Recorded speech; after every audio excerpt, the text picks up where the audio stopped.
Bapak Ibu sekalian, sebenarnya ini adalah ada suatu yang mestinya membahas satu lagi, yaitu Bapak Dirjen Yankes, yaitu Prof. Kadir. Tapi ya beliau secara mendadak ada undangan rapat di Kemenkes dengan Bapenas, ya beliau berhalangan hadir.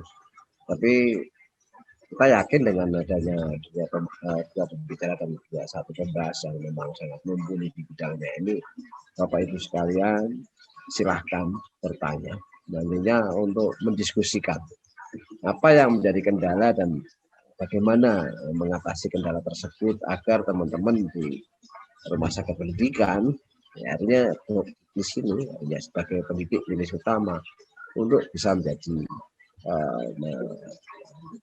menjadi seorang profesor atau guru besar. Dan ini nanti mungkin banyak diskusi yang kami harapkan. Silahkan bisa chat, tapi sebelum chat ini nanti mungkin tadi banyak dari para pembicara mungkin masih menyimpan apa yang mesti harus ditanyakan. Tapi ada pertanyaan yaitu dari Pak Budi Imam Santoso, yaitu mohon penjelasan tentang PP 52 tentang dosen klinis. Mungkin Prof. Ratna atau mungkin Pak Muhammad Effendi, atau mungkin Bu Ova, Prof. Ova. Silakan. Ya, mungkin saya bisa bantu ya Pak dari ya, silakan Prof. Ratna. Ya, menurut Undang-Undang Pendidikan Kedokteran dan menurut yang diturunkan juga di dalam PP 52 itu dikatakan bahwa dosen kedokteran yang dalam kurung yang terdiri dari berbagai macam ilmu biomedik, ilmu bioetik dan humaniora, kemudian ilmu klinik itu disebut dosen. Jadi sebetulnya kita menurut undang-undang ini tidak mengenal lagi dosen klinik. Semuanya kita sebut sebagai dosen, gitu loh. Jadi tidak membeda-bedakan ilmunya dari pernah dikeluarkan oleh Kementerian Kesehatan dosen pendidik klinik gitu ya, Prof. Ya, sekarang kita hanya mengenal satu, yaitu dosen. Terima kasih, Dok. Terima kasih penjelasannya. Ini ada satu penanya yaitu Dr. Irsad Andi Arso. Ini adalah seorang NIDK yang di Rumah Sakit Dr. Sarjito. Mau bertanya langsung, silahkan. Waktunya kami berikan secara singkat. Dr. Irsad, silahkan Dr. Irsad. Assalamualaikum warahmatullahi wabarakatuh. Mungkin saya sedikit tanya pada Pak Direktur yang dari Dikti, dan saya ini memberi aja, mungkin belum tahu persis bahwa rumah sakit pendidikan itu bisa rumah sakit PTN maupun milik Kemenkes, Pak Direktur. Kami ini adalah rumah sakit milik Kemenkes, jadi status kepegawaian kita itu adalah Kemenkes, PNS Kemenkes. Status kepegawaian kita di fakultas itu menurut SK Rektor adalah dosen kontrak. Yang kalau dulu tiap tahun kontrak kita itu diperpanjang. Kalau nggak salah yang terakhir itu 4 tahun atau berapa, tapi yang dulu statusnya adalah dosen kontrak. Itu untuk agar kita lebih jelas dulu. Ya, kemudian pertanyaannya, kalau saya tidak salah menginterpretasi bahwa jabatan akademik dari asisten sampai profesor itu merupakan daripada tindak lanjut daripada Undang-Undang Guru dan Dosen, Peraturan Pemerintah Menpan tahun 2013 kalau nggak salah tentang jabatan fungsional dosen. Disebut di situ yang berhak untuk mendapatkan jabatan fungsional dosen beratus Menpan itu adalah dosen tetap dari Dikbud. Dosen tetap itu jelas di situ kriterianya harus bekerja sekian kali seminggu dan sebagainya dan tidak menjadi staf dari PNS yang lain. Sehingga pertanyaan pertama, yang selama ini sudah sampaikan ke Bu Dekan, Bu Opa berkali-kali, karena sekarang yang berwenang di Diknas, apakah tepat kalau jabatan fungsional lektor itu diberi, maksud saya dari asisten profesor itu diberikan kepada dosen kontrak, notabene adalah Kemenkes. Yang kedua, sepengetahuan saya, NIDK maupun NDN itu hanya registrasi sebagai sahnya seorang dosen. Jadi bukan tapi syarat untuk Jakarta Ada pun adalah Menpan tahun 2013 kalau nggak salah yang atur.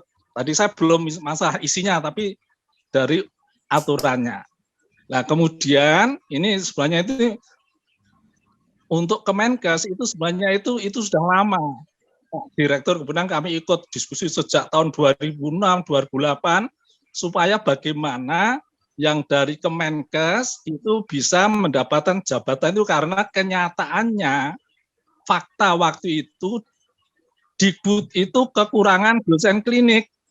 Dosen yang mengajar klinik itu sangat minim karena hampir pensiun, tidak ada pengangkatan, makalah diangkat dari Kemenkes. Nah, Kemenkes itu waktu itu 2009, 2007, 2008 sudah kita diskusi mana-mana, waktu itu sudah isu sampai profesor klinik itu sebenarnya ada, tetapi tidak terjadi karena mungkin undang-undangnya belum ada. Setelah itu kan dulu saya masih ingat Pak Tasdik waktu Menpan, dirjennya itu Pak Farid di kesehatan itu ada usulan sama profesor klinis, tapi kenyataannya hanya dokter pendidik klinis utama. Saya maklum karena undang-undang nggak ada. Sehingga dengan adanya ini saya persingkat undang-undang pendidikan dokter itu jelas-jelas di situ pasal 20 yang Prof. Rana sampaikan tadi, ada peluang di situ dari Kemenkes untuk menjadi guru besar. Itu tapi mestinya kalau menurut saya bukan berdasarkan Menpan 2013 turunan Undang-Undang Dosen, tetapi berdasarkan Undang-Undang Pendidikan Dokter 2013 diikuti oleh PP 52 tahun 2017. Di situ kalau tadi sudah sampaikan Prof. Rana, antara pasal 27 sampai 35 jelas di situ dari bagaimana anunya hanya harus diikuti oleh peraturan menteri yang membidangi itu Menpan tentunya, dan kalau di detail itu Menkes, malah justru saya tidak tahu persis kalau itu Menpan dan Menkes. Itu jabatannya sama dari asisten ahli sampai profesor. Dengan saya rasa saya kira usulan Bu Ratna tadi bisa dimasukkan, tetapi dari peraturan undang-undang itu mungkin itu. Sehingga pertanyaan saya ulang, dokter Kemenkes itu sebenarnya pendidik Kemenkes ini yang kita adalah dokter kontrak, apakah tepat kalau mendapatkan jabatan lektor sampai guru besar yang menurut saya itu berdasarkan Undang-Undang Guru Dosen PP 13 tahun 2013, PP saya lupa, tapi 2013 yang dikriteria itu adalah untuk dosen tetap PT perguruan tinggi. Terima kasih, mungkin itu aja yang saya sampaikan. Terima kasih Pak Darwito. Silakan saya Bapak Muhammad. Silakan Pak Muhammad. Iya Pak, betul. Ya, ya. Justru yang Permenpan itu yang nomor 17 tahun 2013 itu yang akan kita revisi kan. Tadi saya nyatakan Permenpan itu sudah tidak relevan dengan Undang-Undang Guru dan Dosen dan dengan Undang-Undang Dikti.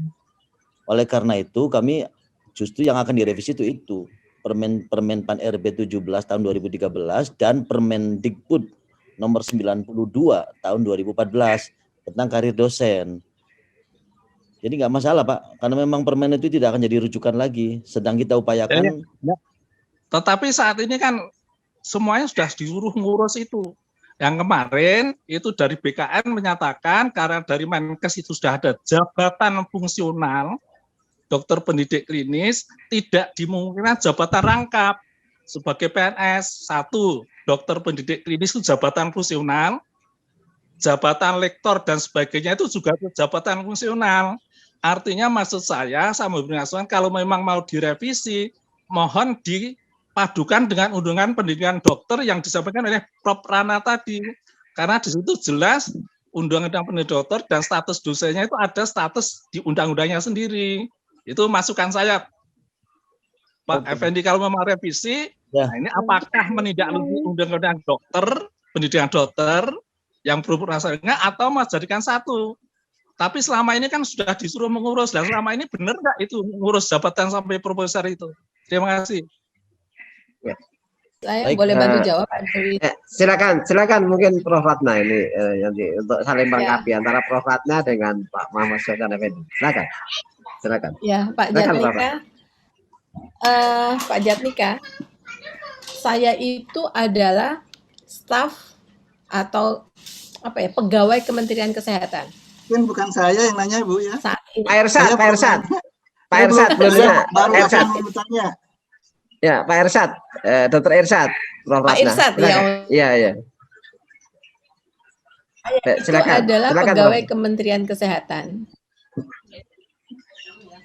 Saya saat ini adalah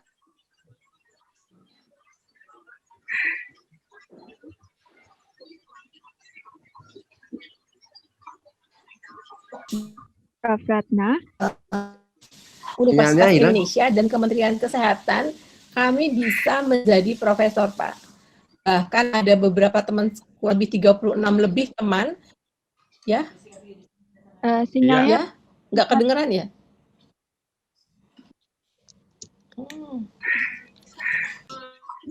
Sekarang kedengeran nggak, Mbak? Ya, kedengaran, Prof. Jadi Pak Irsat, saya itu adalah pegawai Kementerian Kesehatan. Saya bisa meniti jenjang dari lektor kepala di Universitas Indonesia, dan kemudian menjadi profesor. Artinya, semua teman Kementerian Kesehatan bisa mengalami hal yang seperti saya alami. Di Fakultas Kedokteran Universitas Indonesia ada 36 lebih profesor yang baru saja dilantik. Jadi yang menjadi pertanyaan, ketidakbisaan teman-teman untuk menjadi profesor itu di mana letaknya? Karena Undang-Undang Pendidikan Kedokteran justru memungkinkan teman-teman yang berasal dari kementerian lain, bisa dibaca di PP 52 dan di undang-undangnya sendiri, dari kementerian lain untuk menjenjang sampai jadi Prof. Ratna, mohon maaf, sinyalnya kurang stabil, Prof.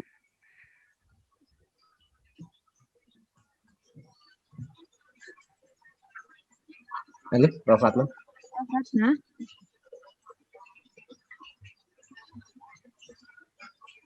Iya, Bapak. Ya, sepertinya. Atau mungkin Prof. Ova ada tambahan? Mungkin Prof. Ova ada tambahan untuk mengenai hal tersebut sebelum Prof. Ratna nanti masuk lagi. Ya, memang ini isu yang selalu dibolak-balik di ini ya, dimunculkan ya. Memang kalau kita melihat adanya perubahan kebijakan itu tentunya melihat dari situasi. Jadi kalau tadi disebut oleh Pak Sofyan bahwa memang sekarang sedang ada proses untuk merevisi ya regulasi tersebut, itu tentunya juga berkaitan dengan tadi ya.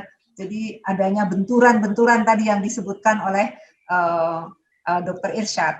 Kalau saya melihatnya bahwa kadang-kadang kita melihat ya di kita di Indonesia, jadi aturan tuh kadang-kadang lebih lambat daripada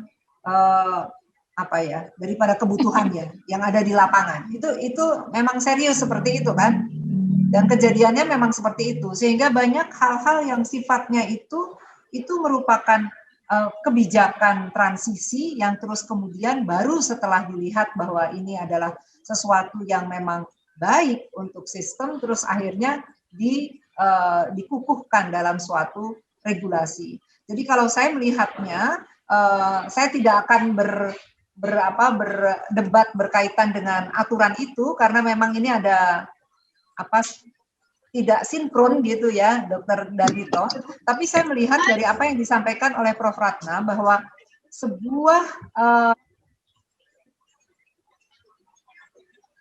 sebuah rumah sakit pendidikan, kalau memang ingin menjadi rumah sakit ternama, seperti misalnya di luar, Mount Sinai, atau mau seperti Mayo Clinic atau John Hopkins Teaching Hospital, itu mau nggak mau memang harus mempunyai SDM yang memang unggul. Dan unggul itu saya kira betul tadi disampaikan bahwa bukan hanya penelitian, tapi karya-karya. Tapi karya itu kan mesti dipublish, karena ini adalah lingkup akademik yang menggunakan bahasa saintifik yang sifatnya global. Jadi tidak bisa hanya menurut saya bagus, terserah orang lain mengatakan tidak, ya itu sulit untuk akui gitu ya. Jadi saya kira menurut saya seperti itu. Jadi kurang ada tadi masukannya Dr. Irsyad itu, saya kira adalah suatu usulan untuk mungkin perlu adanya satu jembatan regulasi sehingga tidak terjadi kebingungan di lapangan. Namun sementara belum adanya itu, kalau saya melihat bahwa mestinya kita melihat kepada kepentingan umum yang lebih besar, yang tentunya ini secara fungsi mana yang lebih bermanfaat ke depan. Saya kira begitu Pak Darwito. Terima kasih. Terima kasih Pak. Mungkin Prof. Ratna ada yang masih belum terjawab tadi, atau mungkin sudah semuanya? Halo Prof. Ratna? Ya, jadi berdasarkan undang-undang sekarang bisa terdengar Pak Darwito? Ya, terdengar. Bisa terdengar? Ya, terdengar. Terdengar, Prof. Ya. Silakan Prof. Ratna. Ya, berdasarkan Undang-Undang Pendidikan Kedokteran dan Undang-Undang Pendidikan Tinggi maupun guru dan dosen, saat ini memungkinkan pegawai Kementerian Kesehatan untuk menjadi profesor dengan syarat KUM-nya terpenuhi. Untuk harus ada komponen-komponen seperti yang dituliskan atau yang ditetapkan oleh Kemendikbud. Nah, yang sekarang ingin kita usahakan adalah bagaimana agar KUM-KUM tersebut, kriteria-kriteria penilaian tersebut juga pertama mengadopsi atau memungkinkan, dan ini di undang-undang sudah ada, bahwa untuk menjadi profesor itu tidak perlu S3, tetapi bisa subspesialis. Itu sudah sebuah perubahan. Di dalam Undang-Undang Pendidikan Kedokteran itu dinyatakan. Yang kedua, kriteria penilaiannya. Yang sedang kami usahakan adalah bagaimana agar kriteria penilaian tersebut adalah merupakan kriteria keunggulan di bidang klinik. Bukan bidang klinik saja, tetapi bidang klinik yang menyumbangkan ke dalam perbaikan atau keunggulan di dalam pelayanan. Namun demikian, seseorang dari kementerian lain untuk menjadi profesor, dia tetap harus mempunyai komponen pendidikan, karena nggak bisa menjadi profesor tanpa ada komponen pendidikan. Nah, itu yang sebetulnya sedang kita usahakan dan kita minta agar dibantu oleh Pak Sofwan untuk bisa mengerjakannya. Jadi sebetulnya begitu. Demikian, saya juga melihat bahwa kelihatannya yang sudah mendapatkan, menikmati hasil baiknya ini hanya beberapa universitas saja. Beberapa universitas lain belum. Nah, mungkin kita mesti kaji kembali apakah KUM-nya yang kurang atau ada sistem yang memang membedakan antara dosen dari dikti dan dosen dari non-dikti. Itu yang mungkin bisa saya sampaikan, Pak. Oke, terima kasih. Mungkin nanti akan banyak lagi pertanyaan-pertanyaan yang akan kita sambung dalam diskusi yang lain waktu. Mungkin Dr. Heri Jagat, silakan Dr. Heri Jagat. Habis itu nanti Pak Jatmika. Silakan Dr. Heri Jagat. Silakan. Iya. Ya, silakan. Ya. Terima kasih moderator Dr. Darwito, kakanda saya, dan yang saya hormati para pembicara, Prof. Ratna, Prof.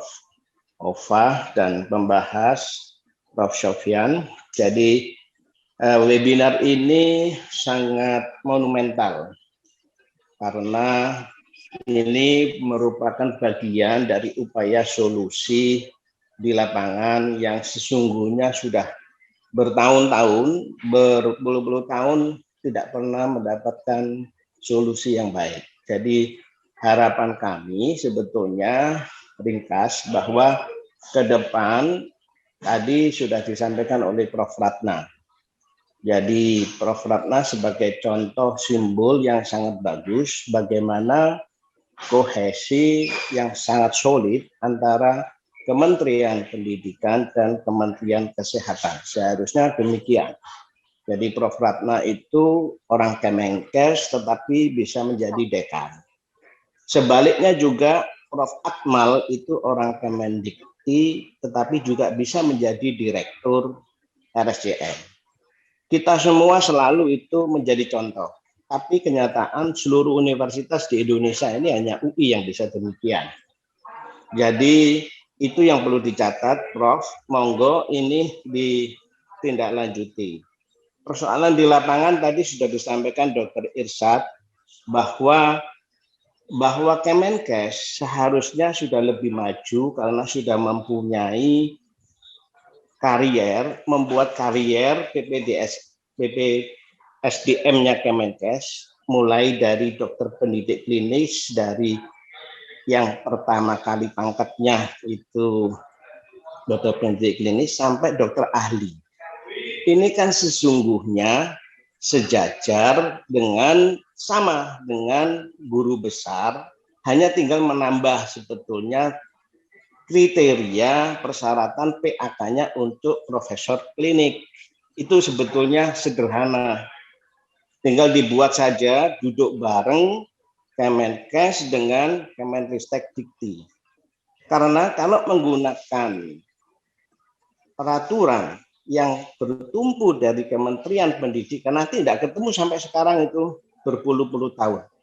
Tadi Prof. Ratna sudah menyampaikan, bisa sampai jadi profesor. Tapi pertanyaan saya, apakah Prof. Ratna juga mendapatkan hak sebagai guru besar dari Kemenkes, sama hanya mendapatkan tunjangan guru besar dari Kemendikres Dikti? Setahu saya tidak itu.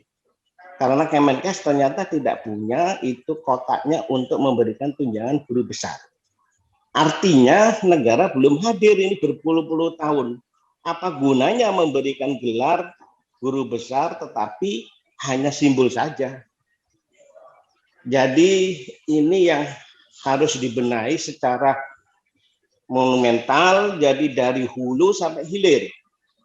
PAK yang tadi Dr. Irsyad itu setuju sekali, memang aturan undang-undang tidak boleh satu pekerjaan mendapat 2 tunjangan. Jadi kalau dokter pendidik klinis itu namanya tunjangan fungsional, juga sebagai jabatan fungsional, sama halnya dengan jabatan akademik itu juga ada unsur jabatan fungsionalnya, memang harusnya tidak boleh itu secara undang-undang. Tapi kenyataan sekarang kita didorong semua, baik itu dari staf Kemenkes maupun ini syaratnya harus melalui itu untuk jadi profesor, mengikuti alurnya, ritmenya yang dibuat oleh Kemenristek Dikti. Jadi ini hal yang saya kira tidak pas karena tupoksinya sangat berbeda. Kami di Kemenkes bekerja di rumah sakit, memang rumah sakit pendidikan, tetapi porsi penilaian utama 70% adalah pelayanan. Tentu berbeda dengan teman-teman sejawat kita yang bekerja di rumah sakit pendidikan yang memang punyanya PTN atau universitas. Sekarang ada contohnya banyak. Maka apakah itu juga nanti porsinya sama 70% pelayanan, karena kesehariannya kinerja diukur dari itu, remunerasi diukur dari situ. Jadi ini banyak hal sebetulnya yang harus diselaraskan supaya ini bisa integrated. Kenyataan sekarang tidak integrated. Tidak integrated. Contoh yang disampaikan Prof. Ratna hanya ada di UI. Di universitas lain sampai sekarang belum ada. Yang Kemenkes dari guru besar hanya sedikit sekali. Jauh berbeda dengan yang di UI. Padahal mungkin calon-calonnya banyak, termasuk Pak moderator ini, Pak Darwito ini dari Kemenkes sudah doktor, sudah bertahun-tahun, jadi bisa. Tetapi ya ini tadi, belum ada jalan keluarnya yang baik sehingga semuanya bisa memudahkan kita bekerja. Saya kira itu usulan dari kami. Terima kasih. Assalamualaikum warahmatullahi wabarakatuh. Waalaikumsalam. Makasih. Mungkin ini kita gabungkan dengan pertanyaan dari Bu Ina untuk Pak Sofyan misalnya. Pak Muhammad Sofyan Effendi, bagaimana sih profesor klinis ini? Silakan Pak Muhammad Sofyan. Silakan Pak Sofyan. Halo. Halo, mohon izin Bapak Ibu yang saya hormati, mohon maaf, perkenalkan saya Nidia Sasri dari Muhammad Sofwan Effendi. Punten Bapak Ibu, kebetulan ini Pak Direktur sedang ada panggilan mendadak dari Pak Dirjen Dikti, Bapak Profesor Nizam.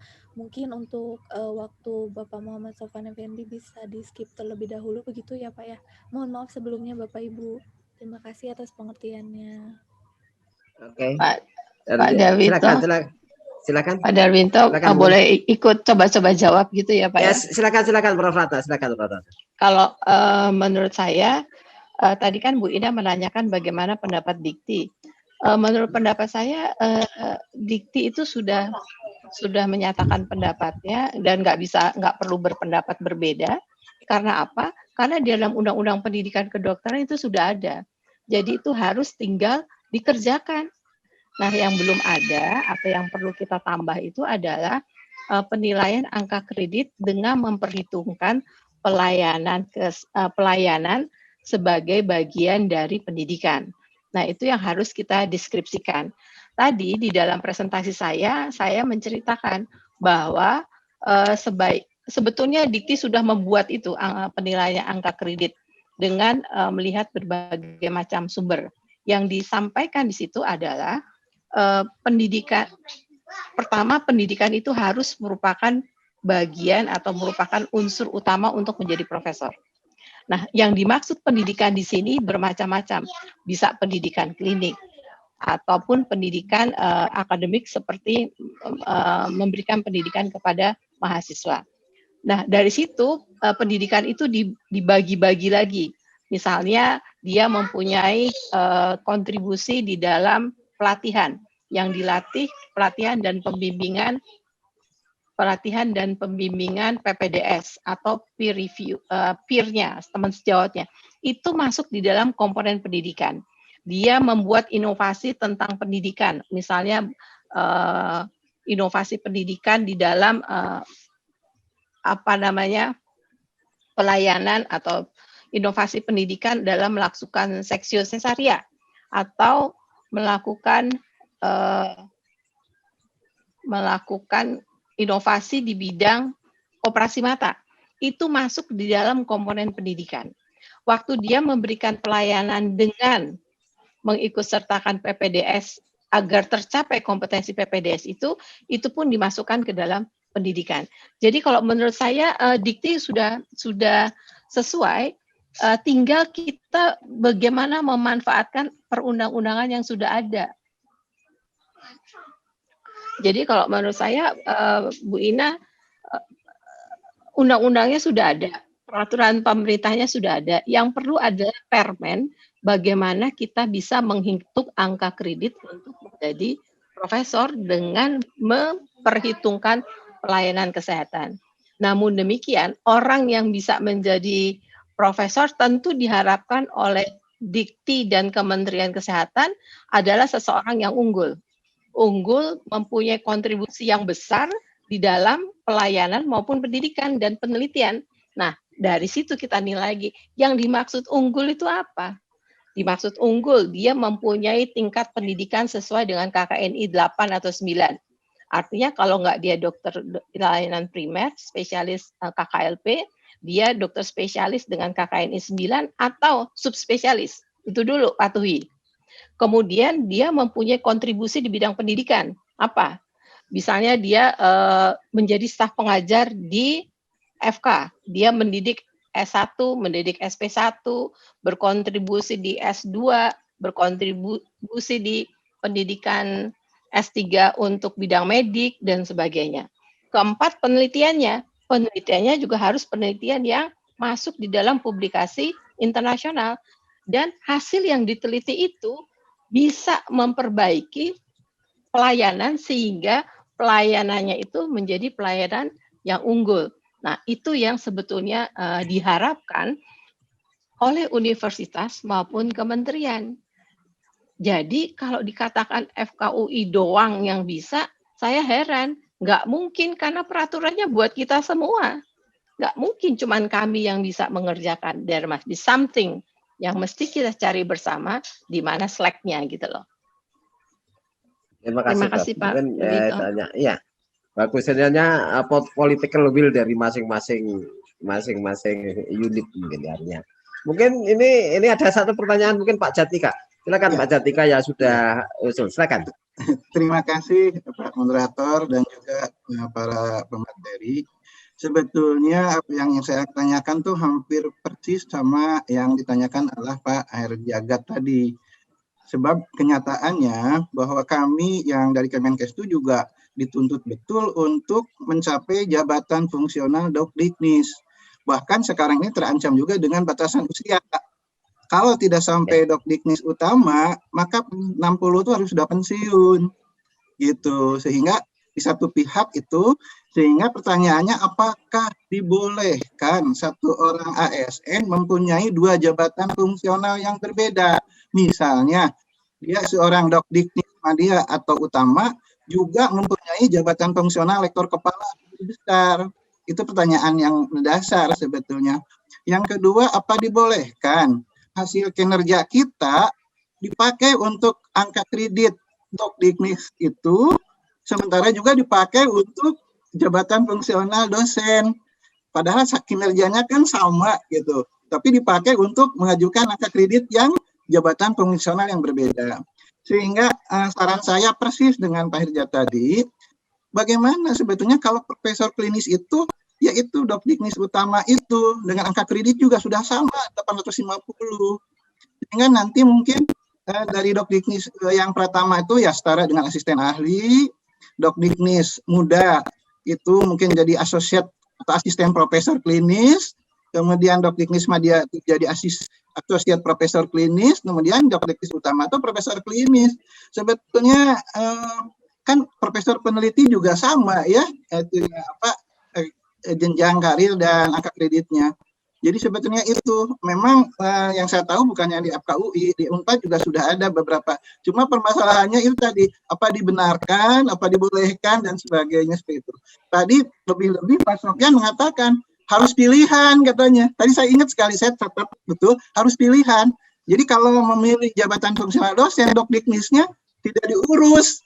Sementara kita terancam usia, batas usia. Kalau nggak dok utama, 60 harus pensiun. Mungkin itu saja. Nah, saya harapkan tadinya ada dari Kemenkes ya, supaya lebih jelas lagi. Terima kasih Pak Moderator. Terima kasih Pak Jatika. Memang ini adalah masih menggantung ya, pada pertanyaan-pertanyaan yang masih menggantung. Baik dari tadi Pak Sofyan, karena ada sesuatu hal mungkin masih separuh, dan Pak Dirjen dari Yankes juga belum hadir. Tapi nanti saya nanti akan menawarkan nanti untuk dari kelompok studi ini, artinya untuk akan kita ada seri suatu diskusi yang nanti kita undang, makin lama makin nanti menarik. Yang belum nantinya akan kita minimal ada suatu solusi untuk memberikan suatu ya paling suatu istilahnya masukan untuk para pengambil kebijakan. Tapi saya yakin ini pertanyaan ini mungkin bisa dijawab oleh atau mungkin Prof. Opa. Prof. Opa mungkin pengalamannya dalam hal memberikan suatu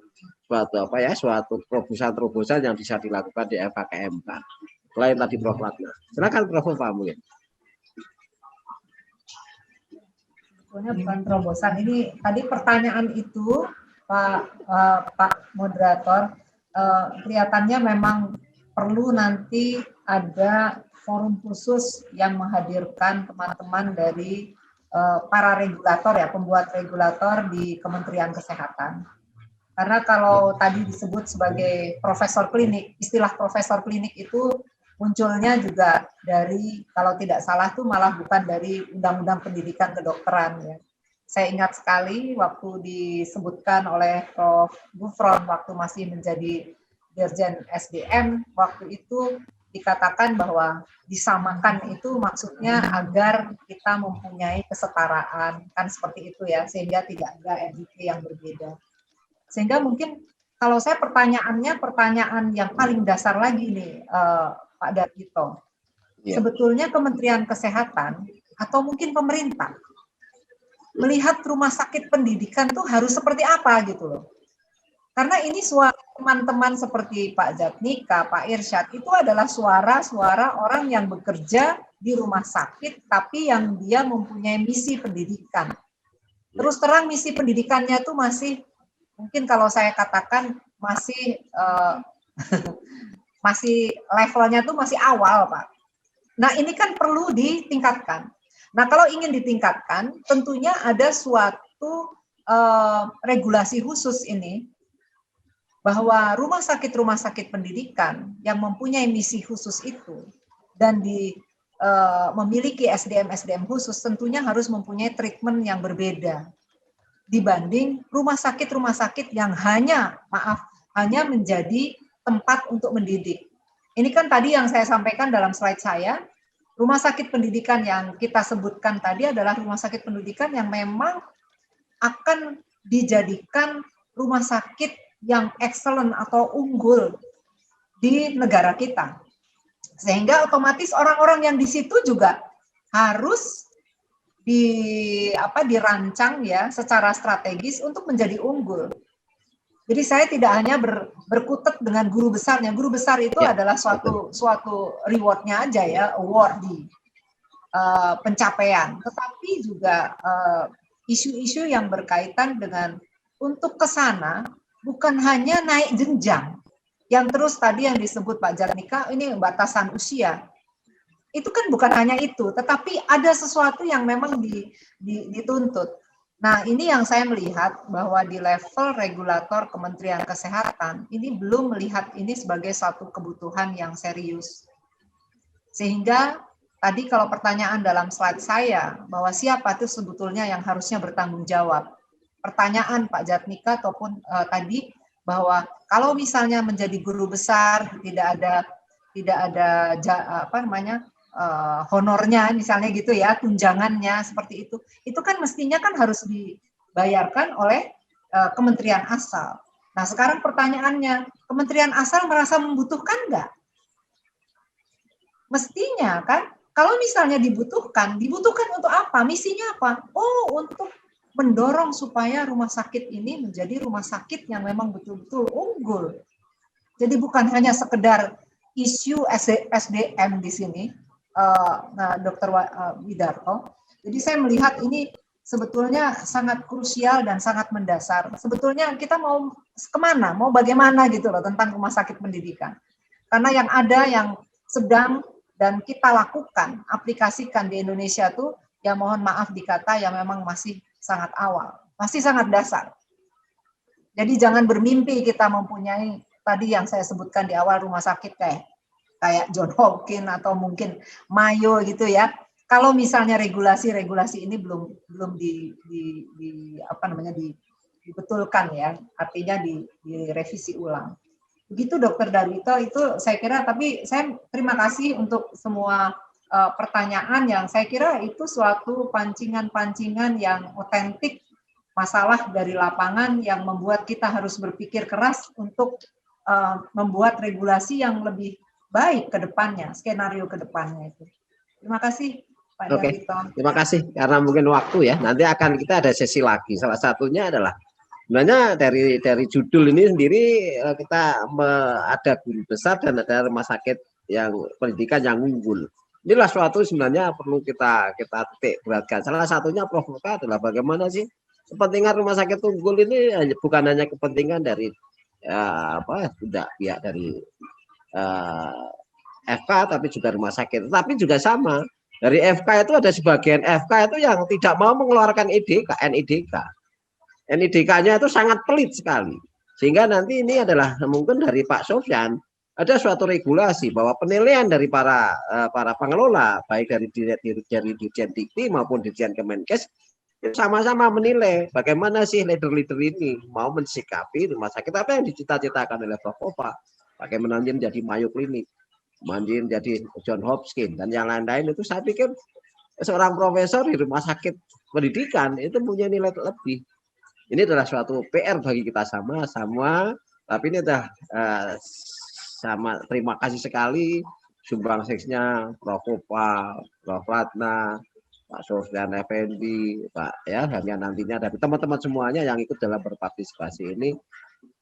Diskusi ini tidak hanya sampai hari ini, tapi masih menyisakan suatu problem-problem masalah yang akan kita coba untuk nantinya kita mengurai sedikit demi sedikit, sehingga nanti besok ke depan kita bisa melihat generasi-generasi depan itu menjadi orang-orang yang lebih unggul, pelayanan bagus, tapi juga kualitas sumber dayanya manusia juga bagus. Saya pikir terima kasih sekali atas perhatiannya dan sumbangsihnya, dan nanti sampai ketemu ke diskusi webinar selanjutnya. Assalamualaikum warahmatullahi wabarakatuh.